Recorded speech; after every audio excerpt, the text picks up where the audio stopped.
हम देखेंगे कि कंस को जैसे ही अभी केशी का अंत हो जाता है और व्योमासुर का भी वध हो जाता है, तो Kans comes up with a new plan कि कैसे कृष्णा को इनवाइट किया जाए मथुरा।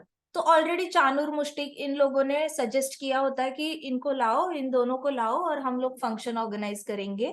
कुवलिया पीड़ हाथी के नीचे कृष्णा को कुचल डालेंगे, दोनों बच्चों को, कृष्णा को और बलराम को, दोनों को कुवलिया पीड़ के पाव के नीचे। कुवलिया पीड़ is a very special elephant, क्योंकि वो पूरे वर्ल्ड में सबसे बड़ा था, साइज में बहुत बड़ा था। तो उस एलिफेंट के पाव के नीचे कुचल डालेंगे, और फिर भी वो अगर बच गए, मान लो उन्होंने कोई मायावी शक्ति यूज की, चींटी के साइज के हो गए तो हाथी तो नहीं मार पाएगा। अगर चींटी के साइज के होके बच निकले, इन्होंने ऐसे अगर स्मार्टनेस दिखाई, तो हम उनको रेसलिंग में इनवाइट करेंगे कि तुम रेसलिंग गेम खेलो हमारे साथ। और रेसलिंग में हम चारों मिलकर, चाणूर मुष्टिक शल तोशल, हम चारों मिलकर उसको मार डालेंगे। तो ये पूरा प्लान बना था, लेकिन अभी इनवाइट कैसे करे कृष्णा और बलराम को? इतना बड़ा कंस राजा ग्वाले के दो बेटों को बुला रहा है, ये थोड़ा सा ऑकवर्ड लगता है। बिल्कुल ही, मतलब ये तो ऐसे हो गया कि प्राइम मिनिस्टर ने किसी गांव के दो बच्चों के लिए ये भेजा है, इनविटेशन भेजा है खास। तो थोड़ा सा ऑकवर्ड पोजीशन हो जाती है कि कंस की कैसे, under what pretext should I invite them. तो आज वो हम देखेंगे कि कैसे ये युक्ति लड़ाता है कंस। ठीक है। सो राजा कंस ने अपने मित्र अक्रूर को फिर अपने महल में बुलाया। उसने अक्रूर को बुलाया और दानव राज ने कहा, देखो कंस को कहा गया है दानव राज, दानवों का राजा। मतलब जितने भी डिमोनियक लोग होते हैं ना, उनका भी एक लीडर हमेशा होता है। इसका मतलब क्या? जिसके अंदर असुरी शक्ति होती है, वो कोई मैन्युफैक्चर नहीं करता बुरे काम। उसके सामने हमेशा एक रोल मॉडल रहेगा कि मेरे पास इतनी इतनी क्वांटिटी में असुरी शक्ति है, लेकिन मेरा कोई एक हीरो है जिसके पास इतनी क्वांटिटी में असुरी शक्ति है। जिसके पास इतनी, वो सोचेगा मेरे पास कोई एक हीरो है जिसके पास इतनी असुरी शक्ति है। तो हमेशा उनके पास एक लीडर होता है जिसको वो फॉलो कर रहे होते हैं, और वो अपने माइंड में उसको हीरो बना लेते हैं। तो अभी ये सारे राजों का राज जो था, दानव राज, वो कौन थे? कंस थे।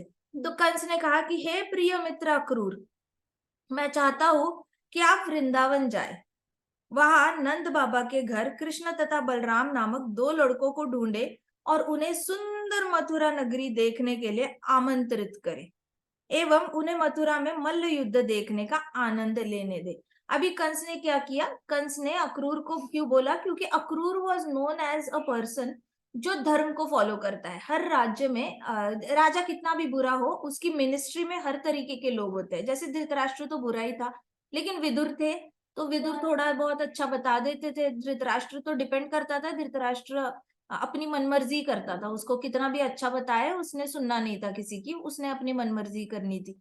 और उसने शकुनी की बात मान लेता था ज्यादा से ज्यादा। तो वैसे कंस के दरबार में भी ऐसे धर्म सिखाने वाले धर्म गुरु होते हैं। आप देखना, हर देश में धर्म गुरु होते हैं। ऐसे कोई देश नहीं है जहाँ पे धर्म गुरु होता नहीं है। तो ये धर्म गुरु में जितना भी बैठते थे मिनिस्टर्स में, उसमें अक्रूर को कहा जाता था कि थोड़ा सा धर्म जानता है ये। तो इनकी इमेज बड़ी अच्छी थी। तो अक्रूर को बोला कि तुम जाना और वहां पे नंद बाबा के घर पे जाना और वहां पे इनवाइट करना इन दो बच्चों को।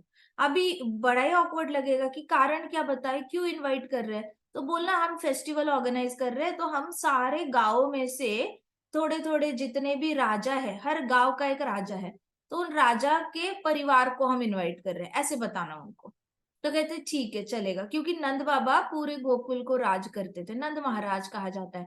तो Krishna was actually transferred to a king's house only. Nand Baba कोई ऐसे साधारण ग्वाले नहीं थे। उनके, he was a very rich man. 9 lakh गाय थी उनके पास। जिसके पास एक गाय होती है उसको पालना इतना मुश्किल है, 9 लाख गाय जिनके घर पे है वो कितने रिच होंगे। बहुत सारे दास दासी भी होते थे उनके घर पे। तो उन्होंने बोला कि वहां पे जाके बोलना हम हर गांव से राजा की फैमिली को इनवाइट कर रहे हैं, ये बड़ा फंक्शन हम ऑर्गेनाइज कर रहे हैं, ऐसे बताना उनको। ऐसे मत बोलना कि सिर्फ आपको ही बुलाया जा रहा है। अब आप इस विशेष रथ में उसने क्या कहा कि आप इस विशेष रथ को ले जाना जो मैंने आपके लिए बनाया है। ऐसे करके कंस ने अक्रूर को बोला कि मैंने आपके लिए एक स्पेशल रथ बनाया है, वो लेके जाओ। फिर उनके द्वार पर पहुंचते ही आ, उन्होंने कहा कि हम ऐसा प्लान कर रहे हैं, नंद बाबा के घर पे जाके उसको बोलना द्वार पे जाते ही कि हम तुम्हें बहुत ही ज्यादा रिस्पेक्ट से तुम्हें बुलाने के लिए आए हैं। तो तुम उनको बहुत रिस्पेक्ट दोगे, तो वो मना नहीं कर पाएंगे। तो आपके अंदर जो युक्ति आप लड़ाओगे वो रिस्पेक्ट वाली युक्ति लड़ाओगे, कि उनके द्वार पे जाओगे और बहुत ज्यादा आदर सत्कार से, विनम्रता से उनसे बात करोगे, और फिर थोड़ी देर बाद बैठना और फिर हल्के से ये उनको इनविटेशन देना कि मथुरा से ये इनविटेशन आया हुआ है। ऐसे उनको शक नहीं होना चाहिए कि हम कुछ बुरा करना चाहते हैं। ऐसे करके कंस ने जो है वो अक्रूर को बुलाया और उसको बताया। ठीक है। फिर कंस की योजना सुनने के बाद अक्रूर जी ने फिर उत्तर दिया।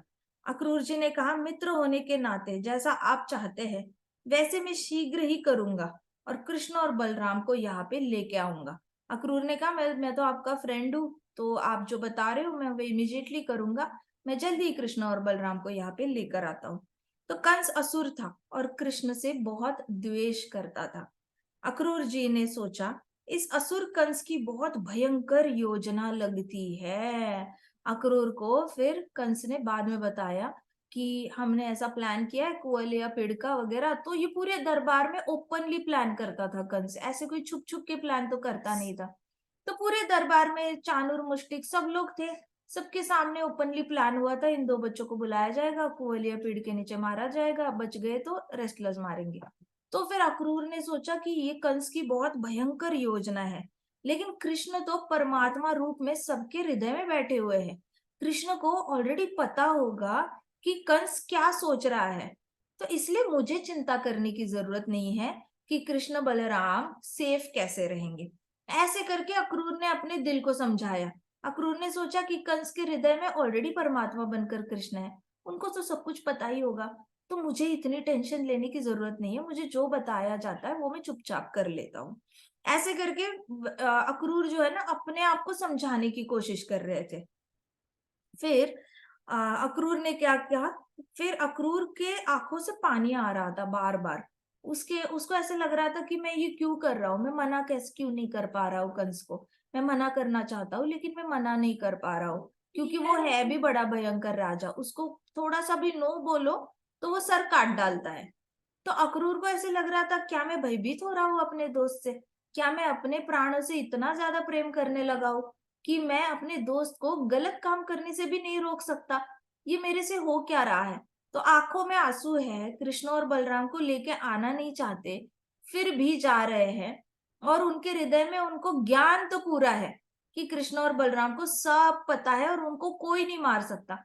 पूरा ज्ञान था, ये मतलब ब्रेन को समझ में आ रहा था कि कृष्ण और बलराम का कोई बुरा नहीं कर सकता, लेकिन उनके हृदय में जो प्रेम था कृष्ण के लिए, उसकी वजह से उनकी आंखों में आंसू आ रहे थे।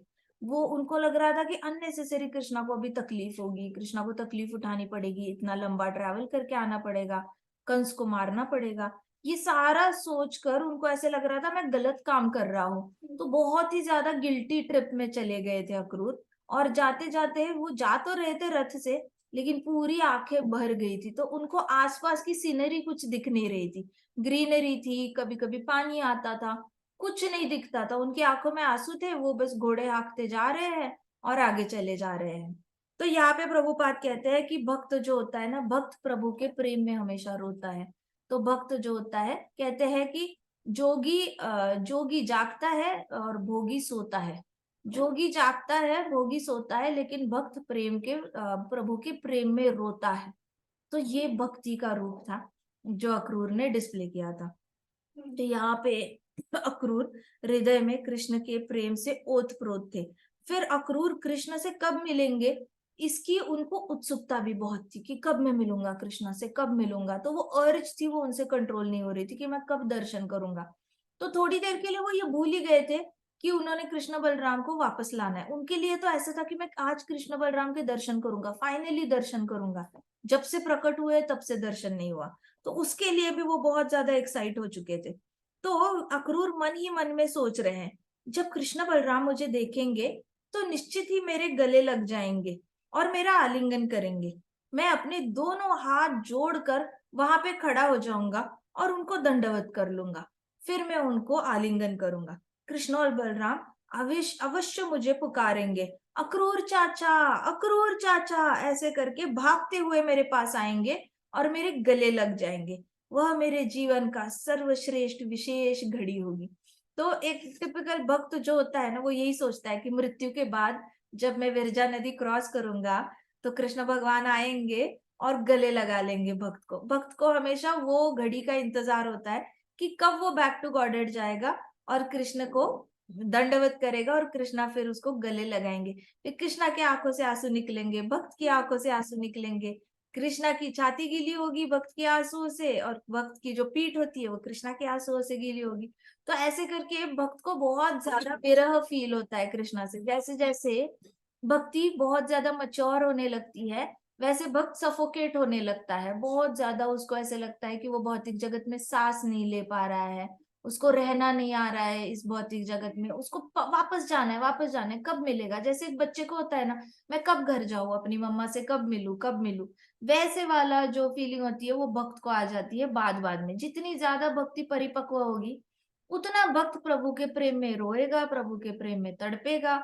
वैसे अक्रूर को हो रहा था कि कब मैं जाऊंगा, अक्रूर चाचा करते हुए आएंगे, मेरा आलिंगन करेंगे, फिर मैं उनको प्रणाम भी करूंगा, दंडवत भी करूंगा, फिर उनको गले लगाऊंगा, फिर उनको मैं अपनी गोदी में लेके बैठूंगा भी। उनको पता नहीं था कृष्ण बलराम 12 साल के थे लेकिन बड़े लंबे हो चुके थे, लेकिन वो उनको गोदी में लेके बिठाना चाहते थे अक्रूर।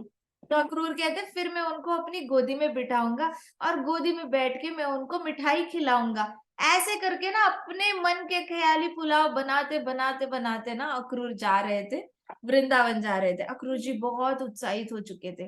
वे कहने लगे, मैं बहुत प्रसन्न हूँ, आज मैं अपने प्रिय भगवान श्री कृष्ण से मिलने जा रहा हूँ। मैं उनका सुंदर मुख देखूंगा, जिनका मस्तक और नासिका तिलक से अंकित होगी। कृष्णा का मस्तक और नासिका, जैसे हम तिलक लगाते हैं ना, हमारी मस्तक से तिलक नीचे आता है, नासिका के ऊपर आता है, तो कृष्णा वैसे ही लगाते हैं तिलक। बस कृष्णा के तिलक का रंग जो होता है वो रेड कलर का होता है। तो कहते कि मैं कृष्णा का वो तिलक का दर्शन करूंगा जो मस्तक से शुरू होता है और नासिका के ऊपर खत्म होता है। राधा रानी क्या करती थी? राधा रानी तिलक लगाती थी, तो कृष्णा तिलक लगाते थे, राधा रानी छोटे छोटे डायमंड्स लेके आती थी और उस तिलक के ऊपर चिपका देती थी। तो राधा रानी को कृष्णा का तिलक जो है वो डायमंड से बना हुआ बड़ा पसंद है। सो ये राधा रानी का फेवरेट पास टाइम है गोलोक वृंदावन में, राधा कृष्णा के तिलक को सजाना। उनको कृष्णा का तिलक भी सजाना होता है। तो कहते कि मैं जाऊंगा, सुंदर मुख देखूंगा और कृष्णा के तिलक का दर्शन करूंगा मैं, और मैं उनकी मधुर मुस्कान और काले घुंघराले बालों का भी दर्शन करूंगा। कृष्णा की जो मुस्कान है उसको मधुर कहा गया है। कृष्णा की जो उम्र चल रही थी तब, तब उनकी मुस्कान को मधुर कहा जाता है। मधुर क्यों? क्योंकि Krishna he doesn't laugh out loud, ऐसे जोर जोर से हंसते नहीं है वो, हमेशा ऐसे ऐसे स्माइल करते जैसे दुनिया में कुछ भी बुरा नहीं हो रहा। उनके सामने आग लगी हो फिर भी स्माइल करते रहेंगे कृष्णा। सो उनकी मधुर मुस्कान कहा गई है कृष्णा को। कृष्णा को सच में कोई मतलब पैनिक नहीं करा सकता, कृष्णा को कोई कृष्णा को टेंशन में नहीं डाल सकता, चाहे कुछ भी हो जाए। तो मधुर मुस्कान के मैं दर्शन करूंगा, फिर उनके घुंघराले बालों के दर्शन करूंगा। फिर अक्रूर सोचते हैं कि कृष्णा के घुंघराले बालों में अगर व्रज की मिट्टी फंसी होगी, तो मैं अपने हाथों से उनके बालों से वो व्रज की मिट्टी को झाड़ूंगा और उनके घुंघराले बालों को टच करूंगा। ऐसे करके अक्रूर अपने मन में सोच रहे होते हैं। फिर कहते हैं अक्रूर अपने मन में सोच रहे थे, कृष्णा बड़े हो चुके होंगे तो उनके बाहु को मैं चेक करूंगा कि उसमें बल है या नहीं। उन्होंने चाणूर मुष्टिक के साथ लड़ना पड़ेगा, तो उनके बाहु में बल होना चाहिए। तो जैसे ही गोदी में बैठेंगे मैं उनकी बाहु को ऐसे टच करके चेक करूंगा कि उनकी बाहु में बल आया है भी या नहीं आया। नहीं तो पहले प्लान करना होगा कि बलराम जी को भेजेंगे कुश्ती खेलने के लिए, फिर कृष्णा को भेजेंगे। तो ये सारा अक्रूर ना अपने ही मन में सोचे जा रहे हैं, क्या करूंगा क्या नहीं करूंगा। फिर अक्रूर जी वृंदावन की ओर यात्रा के दौरान निरंतर अद्भुत भगवान पर मन लगाकर विचार करने में मग्न हो गए थे। तो इसको कहते हैं ओपन आइड मेडिटेशन। ओपन आइड मेडिटेशन में प्रभुपाद कहते हैं कि भक्त को कभी आंखें बंद करके ही कृष्णा के बारे में सोचने की जरूरत नहीं पड़ती। भक्त की आंखें खुली हो तो भी उसको कृष्णा हर जगह नजर आ जाते हैं। जैसे अक्रूर ट्रैवल कर रहे हैं, ट्रैवल करते करते पूरी तरह कृष्णा के बॉडी पार्ट्स के बारे में सोच रहे हैं, घुंघराले बालों के बारे में, बाहु के बारे में, तिलक के बारे में सोच रहे हैं। तो ऐसे क्या खे खाएंगे क्या नहीं खाएंगे, तो वो सोच रहे थे। जब सूर्य ढल रहा था, दिन का अंतिम प्रहर था, अक्रूर जी वृंदावन पहुंच गए। सनसेट के वक्त अक्रूर जी जो है वृंदावन पहुंच गए। धरती पर उन्होंने गोपद चिन्ह देखे। जैसे ही वृंदावन पहुंचे तो उनको क्या दिखा? गायों के चरणों के चिन्ह दिखे, और साथ ही भगवान श्री कृष्ण के भी पद चिन्ह दिखे। तो गायों के भी चरणों के साइंस थे वहां पे, और कृष्ण के चरण कमलों के भी साइंस थे। तो अक्रूर जल्दी से नीचे उतरे और कृष्ण के चरणों के जो वहां पे चिन्ह थे उसको उन्होंने अपना माथा टेका। माथा टेक के उन्होंने पूरी तरह वहां पे कृष्ण के चरणों के ऊपर जो साइंस होते हैं उसके दर्शन किए। तो उनको क्या दिखा? माथा टेकने के बाद नीचे ध्यान से देखा तो उनको चक्र दिखाई दिया। चक्र दिखाई दिया, फिर गदा दिखाई दी, फिर क्या दिखाई दिया? त्रिशूल दिखाई दिया, फिर उनको वज्र दिखाई दिया, फिर उनको कमल भी दिखाई दिया, फिर उनको और एक पुष्प दिखाई दिया, फिर उनको एक रथ दिखाई दिया। तो सारे लक्षण जो है कृष्ण के चरण कमलों पे जितने भी चिन्ह होते हैं वो सारे दिख गए, और ऐसे आइडेंटिफाई किया अक्रूर जी ने कि ये कृष्ण के ही चरण कमल है। फिर उन्होंने जैसे ही माथा टेका, अक्रूर जी की आंखों से आंसू से वो कृष्ण का जो चरण कमलों का जो ऐसे ये बन गया था वो सारा आंसुओं से भर गया। तो वहां पे पूरा कृष्ण के चरण कमलों पे उन्होंने क्या किया? सबसे पहले अपने आंसू ऑफर किए। तो इसमें प्रभुपाद कहते हैं कि पत्रम पुष्पम फलम तोयम कहते हैं ना, तो तोयम। अब अक्रूर जी के पास तब हाथ में कोई जल नहीं था, तो अक्रूर जी ने अपने आंखों के आंसू ऑफर किए। तो प्रभुपाद कहते कि भक्त के पास अगर कुछ भी ना हो, मान लो भक्त एकदम कंगाल हो गया है, उसके पास खाने के लिए खाना नहीं है, पानी भी उसके पास एनर्जी नहीं है, मानो वो इतना बूढ़ा हो चुका है, टांगे टूटी है, हाथ टूटे हैं, सब कुछ ही टूटा है, वो 5 सेंटीमीटर वॉक करके नहीं जा सकता, फिर भी भक्त के पास हमेशा आंखों में आंसू रहेंगे। तो वो तो यम जो है ना, आप आंसू भी कृष्णा को ऑफर कर सकते हो। इसलिए कहते हैं कि भगत प्रभु के प्रेम में रोए। तो आंखों से आंसू निकाल के भी कृष्णा को ऑफर करते हैं ना, कृष्णा वो भी बड़े प्यार से एक्सेप्ट कर लेते हैं। तब अक्रूर के हाथ में कुछ था नहीं, दंडवत करके कृष्णा के चरण कमलों के पद चिन्हों पे उन्होंने अपने आंसू ऑफर किए, आते ही ऑफर किया। इसको कहते हैं भक्ति। तो जैसे ही अक्रूर जी ने कृष्ण के चरण कमलों पर माथा टेका और उनके चरण कमलों पे अपने आंसुओं आंसुओं से भर दिया, तो वे इतने हर्ष हर्ष हो उठे कि वो वहीं पे धरती पे लेट गए और उस धूली में लोटने लग गए। फिर जैसे ही आंखों से आंसू उस पे गिरे, फिर वो इतने ज्यादा कृष्ण में हो गए, कृष्णा ने इनके हृदय में इतना ज्यादा कृष्ण प्रेम भर दिया कि अक्रूर उठना नहीं चाहते थे व्रज की मिट्टी से। फिर ऐसे पालती मारी थी तो उसमें ही लोटने लग गए, व्रज की मिट्टी में लोटने लग गए। तो ये वाला जो सिम्टम है ये चैतन्य महाप्रभु में दिखता था। चैतन्य महाप्रभु जैसे ही कृष्ण का नाम लेते थे, गोपी का नाम लेते थे, राधा का नाम लेते थे, वो नीचे मिट्टी में लोटने लग जाते थे और आंखों से आंसू उनके बहने लग जाते थे, उनको उनकी पीठ छिल जाती थी, उनको दिखाया समझ में नहीं आता था, इतना ज्यादा हृदय में प्रेम आ जाता था। तो ऐसे महाभाव कहा जाता है इसको, महानुभाव, महाभाव। तो ये महाभाव की जो ब्लेसिंग है वो अक्रूर के पास धाम जाकर आ गई। तो उन्होंने कृष्ण के चरण कमलों के दर्शन किए। तब अक्रूर जी पुनः अपने रथ पर फिर थोड़ी देर बाद जो है वो सवार हुए, जब उनको याद आया कि कृष्ण बलराम के घर जाना है। तो वो सवार हुए और आगे वृंदावन के लिए चल पड़े। अंततः उन्होंने गोदोहन करते हुए कृष्ण और बलराम के दर्शन किए। तो कृष्ण और बलराम का हर रोज शाम का काम क्या है?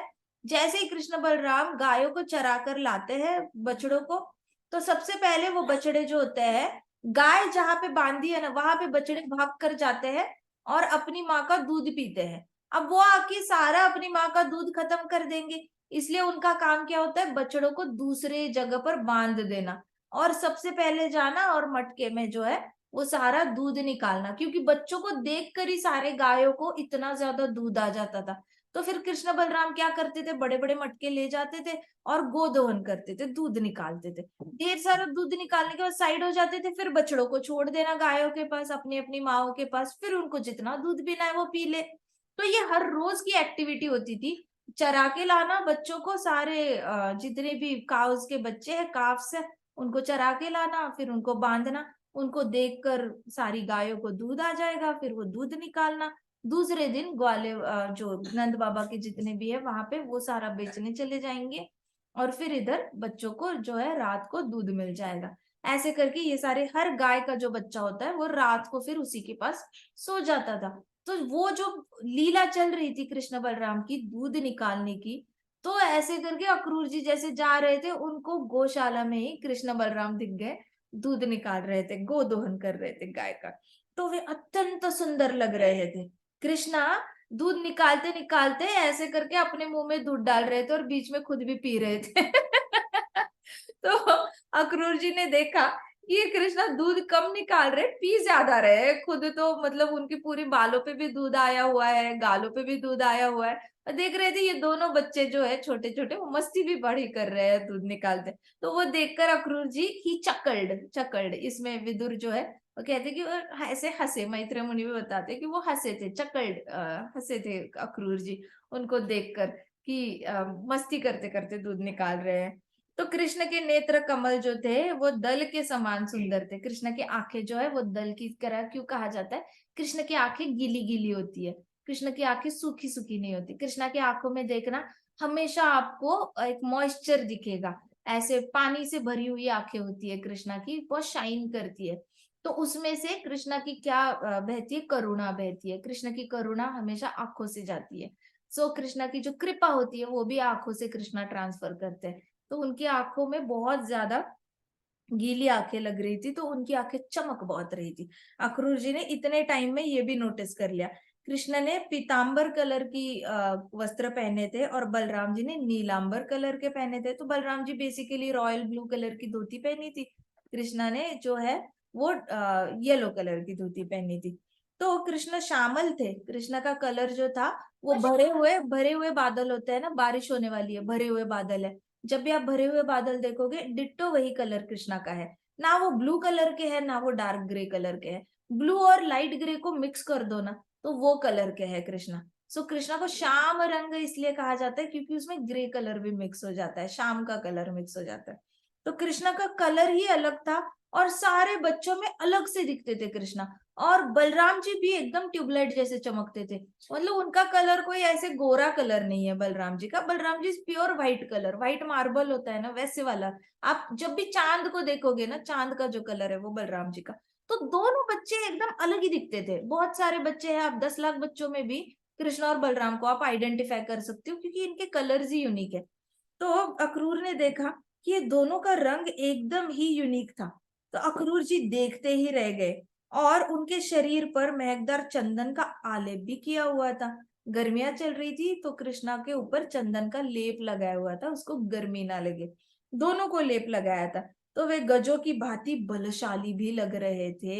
जब वो गाय का दूध निकाल रहे थे तो अक्रूर ने क्या किया? अक्रूर ने उनके ये देख लिए, आर्म्स देख लिए। तो जब दूध निकाल रहे थे तो उनका बल चेक कर लिया अक्रूर ने, देख लिया कि पीछे से भी उनकी पीठ जो है उस पे शेप आ चुका था और उनके हाथों पे भी ऐसे पूरा ऐसे शेप आ चुका था, पॉम्पस शेप प्रभुपाद उसको कहते हैं कि उनके जो ये थे बाहु थे वो पॉम्पस हो चुके थे, मतलब मोटे मोटे हो चुके थे। तो उन्होंने देखा कि ये तो दो बड़े बड़े जवान ऐसे हट्टे कट्टे लग रहे हैं, ये कोई ऐसे छोटे बालक नहीं लग रहे। मथुरा में सब कह रहे दो बच्चे दो बच्चे दो बच्चे, ये तो बच्चे लग ही नहीं रहे, ये तो बड़े बलशाली लग रहे हैं। तो अक्रूर ने इतने ध्यान से इन दोनों को देखा। उन्होंने पुष्प मालाएं और मूल्यवान रत्न जड़ित कंठहार भी पहना था। तो इन दोनों ने ज्वेलरी पहनी हुई थी, कंठहार पहने हुए थे, वो भी डायमंड्स वाले कंठहार पहने थे। किसने? बलराम जी ने और कृष्णा ने। और एक्सपेंसिव एक्सपेंसिव पहने थे, ऐसे नॉर्मल सिर्फ फूलों की माला नहीं पहनी थी। वो तो नंद बाबा महाराज है तो उनके घर में बहुत सारी ज्वेलरी होती थी। तो दोनों ऐसे रॉयल रॉयल बच्चों की तरह तैयार थे, राजा के बच्चे जैसे होते हैं ना वैसे तैयार थे। तो कहीं से भी वो ऐसे ग्वाले नहीं लग रहे थे बहुत ज्यादा।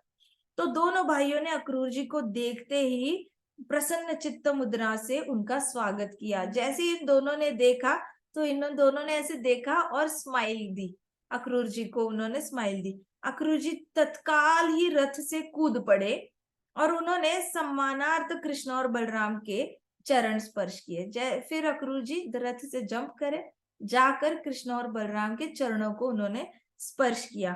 फिर उन्होंने वहां पे दंडवत किया। वे इतने प्रसन्न थे कि इनके मुख से कोई शब्द ही नहीं निकल रहा था। अक्रूर जी का जो है गला भर आया था और वो आंखों से देखते ही रह गए। उनकी आंखों से आश्रु धारा बहने लग गई। भगवान श्री कृष्ण ने कहा, अक्रूर चाचा, हम बहुत प्रसन्न हैं कि आप वृंदावन में हमसे मिलने आए हैं। आपको इतनी देर कैसे लगी? So smart and so naughty at the same time. Krishna कहते हैं अक्रूर चाचा को कि आपको इतना टाइम कैसे लग गया, एज इफ कि कृष्णा वेट ही कर रहे थे कब मैं जाऊं और कंस को मारूं। वैसे तो कृष्णा का मन नहीं करता वृंदावन से निकलने का। प्रभुपाद कहते हैं कि कृष्णा नित्य काल से कृष्णा निकलते ही नहीं है, गोलोक से निकलते ही नहीं है। तो जो भी यहाँ पे प्रकट होते हैं ना, तो कृष्णा, ओरिजिनल कृष्णा हमेशा गोलोक धाम में रहते। He never ever leaves Golok Dham. वैसे कृष्णा व्रज धाम जो होते हैं कभी नहीं छोड़ते, उनको छोड़ने का मन ही नहीं करता। कृष्णा का अलग से जो एक्सपांशन होता है ना, वो द्वारकाधीश बनकर जाता है, बाहर सारा कुरुक्षेत्र युद्ध वगैरह कराता है। लेकिन कृष्णा स्वयं जो है व्रज कभी छोड़ना ही नहीं चाहते। और यहाँ पे वो कह रहे अक्रूर चाचा, मैं तो बड़ा वेट कर रहा था, इतना क्यों टाइम लगाया अपने आने में।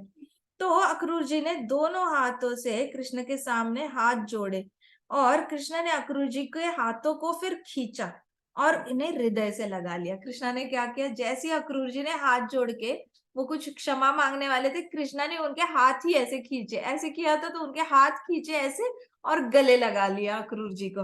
अक्रूर जी के गले लगते ही कृष्ण की पीठ जो है वो अक्रूर जी के आश्रुओं से पूरी तरह गीली हो गई। अक्रूर जी रोने लग गए और कृष्णा की पीठ जो है पूरी तरह गीली हो गई। फिर बलराम जी ने भी अक्रूर जी को आलिंगन किया। बलराम जी ने कैसे आए, बलराम जी पीछे से आए। अक्रूर जी और कृष्णा ने अक्रूर जी को गले लगाया था, अक्रूर जी को पीछे से बलराम जी ने गले लगा लिया। ऐसे करके दोनों बच्चों ने अक्रूर चाचा को गले लगा लिया। कृष्ण और बलराम उनका हाथ पकड़कर उन्हें अपने कक्ष में ले गए और बैठने के लिए आदर सम्मान सहित आसन दे दिया। उन्होंने उनके चरण धोए और उन्हें दान में एक गाय तथा खाने के लिए पकवान देकर उनका स्वागत किया। So this was the method जो नंद बाबा ने जो है वो उनको सिखाई थी। ये जो थी यशोदा मैया, नंद बाबा, इनके घर में कल्चर था कि कोई भी घर में आए तो इमिजिएटली आप ये नहीं पूछते कि आप क्यों आए हो। ठीक है। सो बहुत सारे घरों में ये कल्चर होता है आजकल कि आते ही, अच्छा कैसे आना, कैसे निकाला, कैसे काम, क्या क्या काम पड़ गया, ऐसे पूछ लेते हैं ना। अच्छा आप खाना तो खा के आए ही होंगे, दोपहर हो गई है, दोपहर तो हो चुकी है, आप दोपहर के 2 बजे आए हो, 12 बजे खाना खा के आए होंगे। फिर कभी कभी शाम को कोई आ जाए तो पानी तो पी के आए ही होंगे। तो कुछ कुछ घरों में ऐसा वेलकम होता है गेस्ट्स का। ऐसे नहीं करना चाहिए। क्या करना चाहिए, कोई आता है तो मान सम्मान से ही तो उनको बिठाना चाहिए, फिर उनको पानी देना चाहिए। खाना खाने का टाइम है, लंच टाइम है, डिनर टाइम है, ब्रेकफास्ट टाइम है, तो देना चाहिए उनको। जो मील टाइम होता है, मील टाइम पे मील ऑफर करते हैं, स्नैक टाइम पे स्नैक ऑफर करते हैं। मील टाइम पे स्नैक्स के साथ कटाना नहीं चाहिए गेस्ट्स को कभी। तो जो भी टाइम होता है उस टाइम पे वो वाला उनको देना चाहिए। तो कृष्ण बलराम ने एग्जैक्टली वही किया। प्लस एक गाय भी दान में दे दी। अक्रूर चाचा को बहुत अच्छे से स्नान पे बिठाया, उनके अच्छे से सेवा की और उनको गाय दान में दे दी और पकवान भी दान में दे दिए। अच्छे से खाना खिलाया उनको और उनका स्वागत किया। फिर अक्रूर जी को उनको बोला कि आप थोड़ी देर विश्राम करें। फिर अक्रूर जी का बेड बनाया और अक्रूर जी को बोला आप ट्रैवल करके आए हो, आप विश्राम करो। फिर अक्रूर जी गए, थोड़ी देर सोए भी वहां पे। सोने के बाद फिर बाद में नंद बाबा आए, तब उनको उठाया, तब वो उठे। फिर नंद बाबा के साथ उन्होंने मीटिंग की। तो this is the ideal Indian culture जो है। हमारे महाराज कहते थे कि घर में अगर बहुत दूर से अगर कोई आता है ना आपसे मिलने के लिए, तो मन में तैयारी रखनी चाहिए कि इनको हमने घर में रखना है और इनको सुलाना है। सोने के बाद ये रेस्ट कर लेंगे। रेस्ट करने के बाद फिर आप अपने जो महत्वपूर्ण काम है उसके बारे में डिस्कस करो। महत्वपूर्ण काम, कोई बाहर से धूप से आया है तो उस वक्त ही मीटिंग नहीं करनी चाहिए। बहुत ज्यादा दूर से खासकर कोई आ रहा है तो, दूर से कोई आ रहा है तो उसको रेस्ट करने देना चाहिए, खिलाना पिलाना सुलाओ। फिर जब फ्रेश हो जाएंगे फिर जाकर आपकी जो भी इंपॉर्टेंट बातें होती है वो डिस्कस करनी चाहिए। मैक्सिमम में बताओ होता क्या है, लोगों को ना ये पता नहीं है। It is a very small trick, लेकिन लोगों को ये पता ही नहीं है कि वैदिक कल्चर कितना पावरफुल है। आजकल होता क्या है कि कोई भी बहुत दूर से आया है, आते ही अच्छा, हमने आपको इसलिए बुलाया है क्योंकि हमने ये डिस्कस करना था। फिर वो लोग बोलेंगे हाँ हमें पता है, आपने भी इसलिए हम डिस्कस करने के लिए बुलाया है। और फिर आते ही क्या होती है, लड़ाई झगड़ा शुरू हो जाता है, लोग लड़ाई करते हैं। इसलिए बहुत सार आप देखो परिवारों में जो लड़ाइयाँ होती है ना, बाहर से कोई आता है, लड़ाई करना शुरू हो जाती है, 1-2 घंटे लड़ाई होती है, फिर सब अपने अपने रास्ते गुस्सा होकर चले जाते हैं। सो अगर ये बेसिक फॉर्मूला अगर अप्लाई किया ना आप लोगों ने, कि कोई आया है, पहले तो खिलाओ, भूखे पेट इंसान लड़ाई करेगा ही करेगा। जिसको प्यास लगी है और जिसको भूख लगी है, वो लड़ाई करने के लड़ाई का कोई कारण नहीं होगा ना, तो भी लड़ाई करेगा। उसके बाद अगर उसकी नींद नहीं हुई है, उसकी पीठ दर्द कर रही है, पाँव दर्द कर रहे हैं, अब कोई लड़ाई का कारण नहीं है ना, तो भी वो लड़ाई करेगा क्योंकि उसकी पाँव में दर्द हो रहा है या पीठ में दर्द हो रहा है। महाराज कहते थे ये बेसिक बेसिक चीजें है ना, वो साइड कर लेनी चाहिए सबसे पहले तो उसका जठर अग्नि जो है उसको शांत करो, फिर उसको प्यास लगी है वो शांत करो उसकी, फिर उसकी सांस लेने दो उसको। जब सोएगा तो उसकी सांस रेगुलेट हो जाएगी, दोनों नासिकाओं से वो सांस लेना शुरू करेगा। एक ही नाक से, एक ही नासिका से वो सांस लेता है तो उसमें के अंदर बहुत गुस्सा चढ़ जाता है। तो पहले तो उनको सोने देना चाहिए, सो गए, लॉन्ग डिस्टेंस ट्रेवल करके आए, फिर उठ जाएंगे। तो लड़ाई झगड़ा करने वाला टॉपिक होगा ना, उस टॉपिक पे भी लड़ाई झगड़ा नहीं होगा, बहुत मच्योरली बातें होगी और बातें सुलझ जाएंगी। लेकिन वही अगर आप कोई बात सुलझाना चाहते हो, वो ज्यादा उलझ जाएगी अगर आप जिससे बात कर रहे हो वो वेल रेस्टेड नहीं है। तो जब भी किसी के साथ इंपॉर्टेंट बात करनी होती है ना, हमेशा मेक श्योर कि वो वेल रेस्टेड है और वेल फेड है। दो ही कंडीशन है, उसका पेट भरा होना चाहिए और उसकी रेस्टेड होना चाहिए। ये दो कंडीशन फुलफिल हो गई ना, तो आप 90% झगड़े जो है वो झगड़ों से बच सकते हो। 90% फेलियर इसी से आता है। तो ये 10th कैंटो में प्रभुपाद बहुत कायदे से, प्रभुपाद के लेक्चर्स भी आप सुनोगे ना, तो प्रभुपाद लेक्चर्स में भी ये बाय पार्ट्स में कहीं ना कहीं ये तरीके बताते हैं वैदिक कल्चर कितना इंपॉर्टेंट है। और इसलिए सतयुग में लड़ाइयाँ ज्यादा नहीं होती थी और कलयुग में बहुत लड़ाइयाँ होती है, क्योंकि छोटे छोटे टिप्स एंड ट्रिक्स उनको पता ही नहीं होते। तो यहाँ पे अक्रूर जी को पहले तो सोने के लिए दे दिया गया, अच्छे से उनका बेड तैयार किया कृष्णा ने, अपने ही रूम में कृष्णा ने अक्रूर जी को सुलाया, उनको सुलाया। और फिर बलराम जी जो है, बलराम जी गए बाहर और सुगंधित चंदन लेने के लिए गए, सुगंधित चंदन लेकर आए। बलराम जी ने उनके शरीर की थकान दूर करने के लिए सुगंधित चंदन का लेप किया, और कृष्णा ने तेल लिया और तेल से अक्रूर जी के पांव की मालिश की, तलवों की मालिश की। तो इस तरीके से दोनों बच्चे जो है, कृष्णा और बलराम, अक्रूर जी की बहुत अच्छे से सेवा कर रहे थे। घर में अभी नंद बाबा थे नहीं, जब अक्रूर जी आए थे ना, तब नंद बाबा बाहर गए हुए थे। नंद बाबा भी जाते थे बड़ी गायों को चराने के लिए, छोटी गाय भी होती थी, बड़ी गाय भी होती थी, लेकिन नंद बाबा तब घर में नहीं थे। तो पापा जब घर पे नहीं है तो बच्चे देखो गेस्ट को कितना अच्छे से केटर कर रहे हैं। एवरी चाइल्ड शुड नो कि माँ बाप घर पे नहीं होते तो गेस्ट को कैसे ट्रीट करना है। हम हमारी संस्कृति में कहा जाता है कि जो भी हमारे घर में गेस्ट आते हैं ना, उनके अंदर भगवान बसे होते हैं। भगवान हमें टेस्ट करने के लिए आते हैं कि आप दूसरे लोगों के साथ कितनी विनम्रता से बात करते हो, आपके अंदर विनम्रता कितनी है, वो आपके घर आए हुए लोगों से आप कैसे ट्रीट करते हो उस पे ज्यादा गौज होता है। घर वालों के साथ तो आपको आदत ही होती है कैसे बात करनी है, लेकिन जब आपके घर पे गेस्ट आते हैं तो कृष्णा उनके थ्रू आते हैं आपको टेस्ट करने के लिए। तो महाराज कहते थे कि जब भी घर में गेस्ट आए ना, तो ऐसे सोचना कि कृष्णा ने भेजे। आपके घर में डीटीज है, डीटीज ऐरे गहरे नत्थु गहरे को घर में आने नहीं देंगे। आपके घर में वही इंसान आएगा जिसको आपके घर के डीटीज की परमिशन मिली है। घर में अगर गोपाल जी है, जब तक गोपाल जी नहीं चाहते आपके घर में कोई रहने के लिए भी नहीं आ सकता। फॉरगेट अबाउट 1-2 घंटे की ट्रिप, गोपाल जी है, गौर नेताई है, वो लोग घर के मालिक है, वो डिसाइड करेंगे कि आपके घर पे कौन आएगा कौन नहीं आएगा। कुछ भगत लोग कहते हैं कि हमारे घर में कोई भी नहीं आता, कोई भी नहीं आता। आपके डीटीज होते हैं वो डिसाइड करते हैं। अगर आपके सर्कल में ऐसा कोई है नहीं जिसके हृदय में ईर्ष्या नहीं है, तो ईर्ष्यावान लोगों को वो अपने घर में, आपके घर में एंटर नहीं करने देंगे डीटीज। वो उनको बाहर के बाहर ही कटाएंगे। वो घर से निकलेंगे आपके पास आने के लिए, लेकिन उनको कोई इंपॉर्टेंट फोन कॉल आ जाएगा और वो पीछे मुड़ के चले जाएंगे। तो घर के डीटीज डिसाइड करते हैं कि आपके घर में कौन आएगा।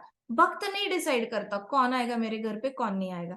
इसलिए महाराज कहते थे अगर आपके घर पे कोई आया है ना, इसका मतलब आपके घर में जो अर्च विग्रह है उन्होंने उनको बुलाया है, ये उनके इनविटेशन पे आए हैं। अब उनका आदर सत्कार करना, उनको अच्छे से रखना, उनको क्या खाना खिलाना पिलाना और अच्छे से उनका खातिरदारी करना, ये आपकी जिम्मेदारी है, क्योंकि वो लोग आपके गेस्ट नहीं है, वो कृष्णा के गेस्ट है, कृष्णा के गेस्ट बनकर आए हुए हैं। इसलिए आप देखो धाम के जो लोग होते हैं ना, वो पार्शियलिटी नहीं करते। धाम में आप देखो लोकल लोग होते हैं ना, कोई भी कोई कहीं से भी आ जाए ना, बाहर से परदेसी आते हैं, कहते हैं कि परदेसी आते हैं, उनके लिए दिल्ली वाले भी परदेसी है, कहीं से भी बाहर के कंट्री वाले भी परदेसी है, इंडिया से भी, वृंदावन के बाहर से आने वाले लोग ही परदेसी होते हैं। तो वो उनको भी बड़े प्यार से ट्रीट करते हैं। कार्तिक में आप जाओगे, हर दुकान वाला आपसे प्यार से बात करेगा, उनके हिसाब से तो राधा रानी ने भेजा है, इनके हिसाब से तो राधा रानी इनको बुला रही है, राधा रानी इनको बुला रही है, तो उनका भाव इतना शुद्ध होता है। तो ये वाला भाव, ब्रज वाला भाव जो है अपने अंदर लाना है। और जो भी घर में आ रहा है वो कृष्णा की मर्जी से आ रहा है, कृष्णा इनवाइट कर रहा है, राधा रानी इनवाइट कर रही है, ऐसे समझना है। वंशीदास बाबा जी थे, वंशीदास बाबा जी के पास गौर निताई होते थे। अब वो क्या करते थे, गौर निताई उनकी जो डीटीज थी वो बार बार गायब हो जाती थी, कहीं और चली जाती थी खाना खाने के लिए। तो वंशीदास बाबा जी उनको बांध के रखते थे, रात को दरवाजे लॉक करके रखते थे, खिड़कियां बंद करते थे कि मेरी डीटीज भाग जाती है, कहीं अच्छा खाना मिल जाए, तो मैं तो ठहरा गरीब बाबा जी, मेरे पास तो टेस्टी फूड है नहीं, लेकिन इनको बड़ा अच्छा अच्छा खाना होता है, ये चले जाते। तो वंशीदास बाबा जी ने इनको सूतली से बांध के रखना है, इनके पाव, कि ये लोग भाग ना जाए। और जिस दिन वंशीदास बाबा जी भूल जाते थे ना इनके पाव बांधना, तो वो किसी और के घर में मिलते थे, कोई और लाके देता था, ओ आपके घर नेता हमारे पास आए, ये ले लो ले लो ऐसे करके। सो डीटीज में एक्चुअल में जान होती है, वो डिसाइड करती है डीटीज किसके घर पे जाना है, किसके घर पे नहीं जाना, किसको बुलाना है, किसको नहीं बुलाना। तो वंशीदास बाबा जी के पास अगर सूखी रोटी होगी ना, आधी से आधी रोटी, 1/4 रोटी होगी ना, और उनके घर पे कोई आया है ना, तो वंशीदास बाबा जी ने खुद भूखा रह जाना, और जितनी भी उनके पास रोटी है भिक्षा में आई है, उन्होंने पूरी तरह उस गेस्ट को दे देना, क्योंकि गौर निताई ने बुलाया होता था उनको। फिर वंशीदास बाबा जी ऐसे देखते भी थे डीटीज को, नहीं चाहते ना मैं खाऊं, इसलिए बुला रहे हो ना सबको, ऐसे करते थे। और फिर जो भी आता था, फिर वंशीदास बाबा जी चावल खाने जाएंगे तो और एक गेस्ट आएगा, फिर उन्होंने अपनी कटोरी उसके सामने रख देना, आइए आइए खाइए खाइए, आप तो गौर के गेस्ट हो, तो आपको तो देना बनता है। ऐसे करके कभी कभी भूखे रह जाते थे Vanshidas Baba ji. So this is the highest standard of Vedic standard है। ये वैदिक स्टैंडर्ड फॉलो करेंगे ना, तो 99% तो झगड़ों से आप बची जाते हो। तो फिर बलराम जी ने क्या किया, चंदन का लेप लगाया अक्रूर जी को, और कृष्णा ने तलवों की मसाज की, तेल से तलवों की मसाज की। कृष्णा ने कटोरी, ऐसे कटोरी होती है ना, कटोरी, कटोरी को उल्टा पकड़ा, तेल लगाया पाव के तलवों को, और उल्टी कटोरी से ऐसे ऐसे ऐसे ऐसे दबाकर जो है, कटोरी पकड़ो ऐसे ऐसे उल्टी, उल्टी कटोरी से जो है अक्रूर जी के तलवों की मसाज की, क्योंकि अक्रूर जी रथ पे खड़े होके आए थे घोड़े हाँकते हुए। तो पूरा टाइम मथुरा टू वृंदावन वो खड़े खड़े आए थे, वो कहीं बैठ कर नहीं आए थे। तो उनके तलवों में दर्द हो रहा होगा, इसलिए कृष्णा ने ऐसे कटोरी से मसाज करी उनकी तलवों की। सो ये भी एक तरीका है इसका सेवा करने का।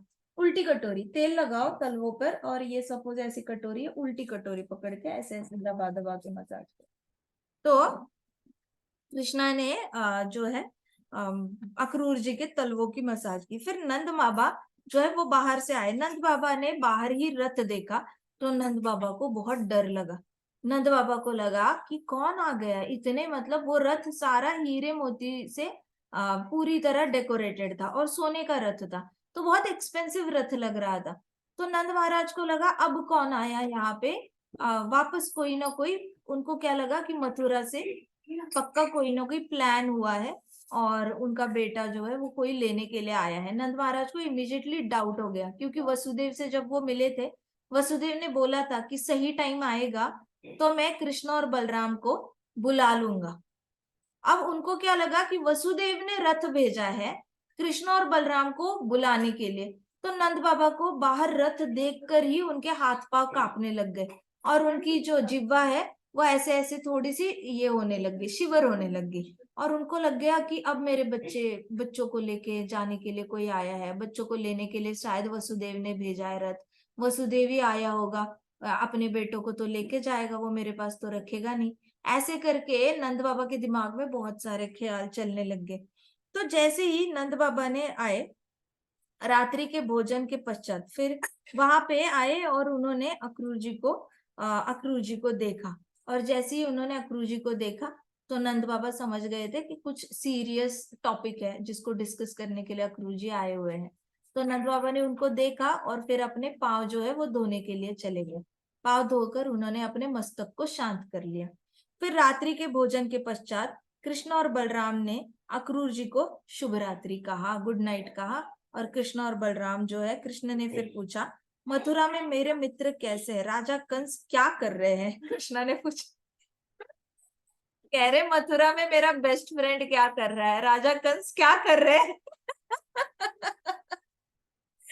तो अक्रूर जी ने स्माइल किया, फिर अक्रूर जी ने भी स्माइल किया कृष्णा के, और कृष्ण अक्रूर जी ने बताया, नारद मुनि ने कंस को बता दिया है कि आप प्रकट हो चुके हो। नारद मुनि जी ने कंस को पूरी तरह आप दोनों के बारे में सब कुछ बता दिया है। तब नंद बाबा बहुत ही ज्यादा परेशान हो उठे।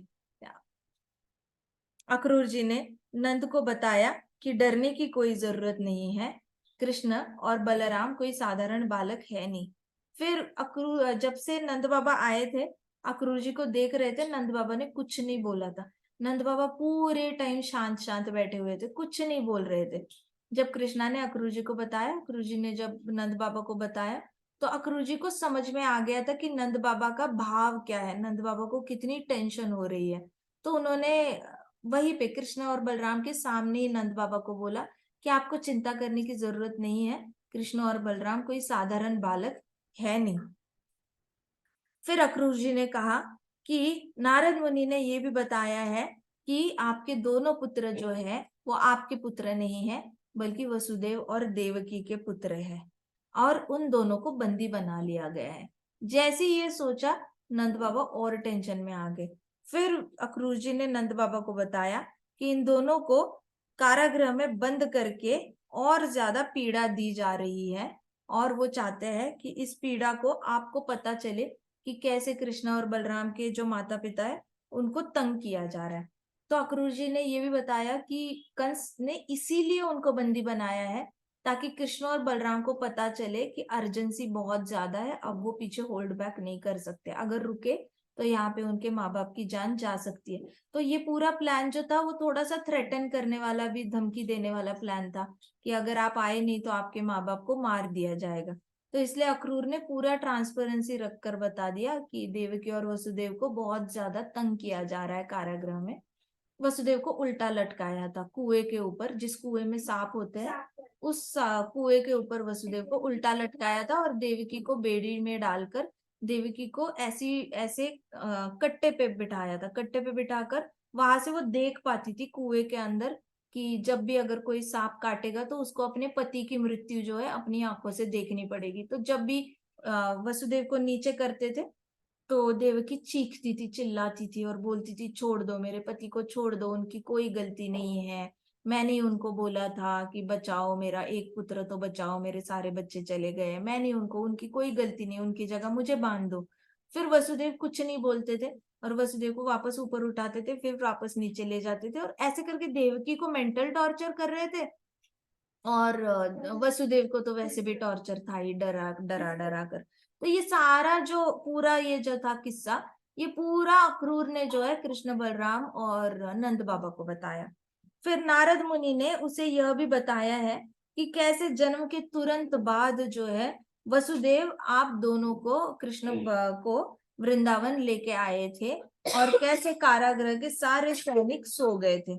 उन्होंने ये भी बताया है कि जितने भी असुर वृंदावन भेजे गए हैं वो सारे असुरों को कृष्ण और बलराम ने मार दिया है। अब कंस सब कुछ जान चुका है इन दोनों बच्चों के बारे में।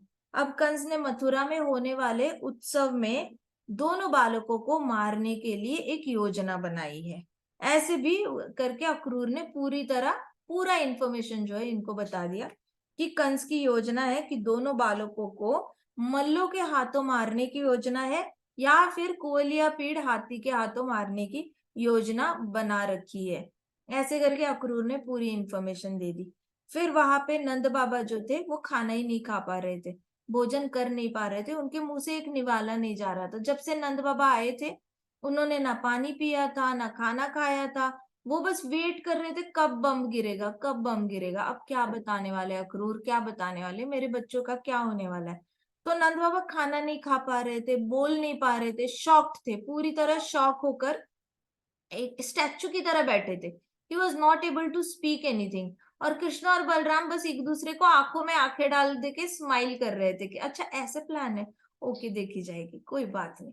ऐसे करके दोनों स्माइल कर रहे हैं, अक्रूर बता रहे हैं, और नंद बाबा पूरी तरह शॉक में थे। पीछे से ये सारी जो बातें हो रही थी, तो नंद बाबा सुन रहे थे। नंद बाबा के जो भाई है वो भी दरवाजे के बाहर खड़े होकर वो सुन रहे थे। तो नंद बाबा के जो भाई थे उन्होंने भी ये बात सुनी, नंद बाबा ने भी सुनी। तो ये बहुत ज्यादा इन पूरे परिवार को टेंशन हो गया। फिर नंद बाबा के भाई ने जो है, बड़े भाई है, उन्होंने रोहिणी को और यशोदा माई को बिजी करके रखा किचन में, कि वो लोग बाहर ना आए और ये बातें ना सुने। अगर उन्होंने सुन लिया तो ये दोनों वहीं पे चक्कर आके अपने प्राण त्याग ना दे। तो नंद बाबा के बड़े भाई ने जो है इनकी दोनों पत्नियों को जो है वो बिजी करके रखा, किसी को कानो कान खबर नहीं हुई। कुएलियापीड और रेस्टलर्स की बातें इन तक नहीं पहुंची, औरतों तक घर पे, लेकिन नंद बाबा को पता चल गया था। कृष्ण और बलराम हंस पड़े। कृष्ण ने नंद बाबा से कहा, पिताजी, आप ग्वाल बालों को हमारे साथ उत्सव में भाग लेने के लिए मथुरा जाने का निमंत्रण दे। गोप बालों को बता दीजिए कि वे अपने साथ दूध से बने स्वादिष्ट व्यंजन भी ले ले, हम बहुत मजा करने जा रहे हैं। तो कृष्णा ने वहां पे मूड लाइट कर दिया और पापा को बोला कि आप ना मेरे दोस्तों को भी भेजो मथुरा, ये जो फंक्शन होने वाला है कि सारे ग्वाल बाल भी एंजॉय कर लेंगे, इनको बहुत सारी दूध से बनाई हुई मिठाइयों के साथ भेजो, हम वहां पे जाके एक बहुत अच्छा बड़ा शो एंजॉय करने वाले हैं। ऐसे करके कृष्णा ने नंद बाबा को थोड़ा सा ऐसे लाइटन अप करने की कोशिश की। अगली प्रातः भी वे सभी गाय और बैलों के साथ मथुरा उत्सव में भाग लेने के लिए कृष्ण भगवान जो है वो तैयार हो गए। सारे ग्वाल बालक भी तैयार हो गए। एक रात में नंद बाबा ने सारे ग्वाल बालकों को निमंत्रण भेज दिया था कि कल जो है सबने मथुरा जाना है, वहां पे बहुत बड़ा मल्ल युद्ध होने वाला है, वो देखने के लिए जाना है। तो सारे ग्वाल बालक बहुत एक्साइटेड थे कृष्ण बलराम के साथ जाने के लिए। बाकी की कथा कल करते हैं कि कृष्णा कैसे निकलेंगे वृंदावन से। ठीक है, 9 बज गए अभी। 9:30 तक ले लेना। नहीं, 9 बज गए। ग्रंथराज श्रीमद् भागवतम की जय। जय पाद की जय। जय श्याम सुंदर की जय। जय श्री कृष्ण बलराम की जय। जय वृंदावन धाम की की जय छोटे छोटे भक्तों की जय जय वृंद की जय। हरे कृष्णा हरे कृष्णा हरे कृष्णा कृष्णा कृष्णा कृष्णा हरे हरे हरे हरे राम हरे राम हरे हरे राम राम हरे हरे। कीर्तन यज्ञ की जय। जय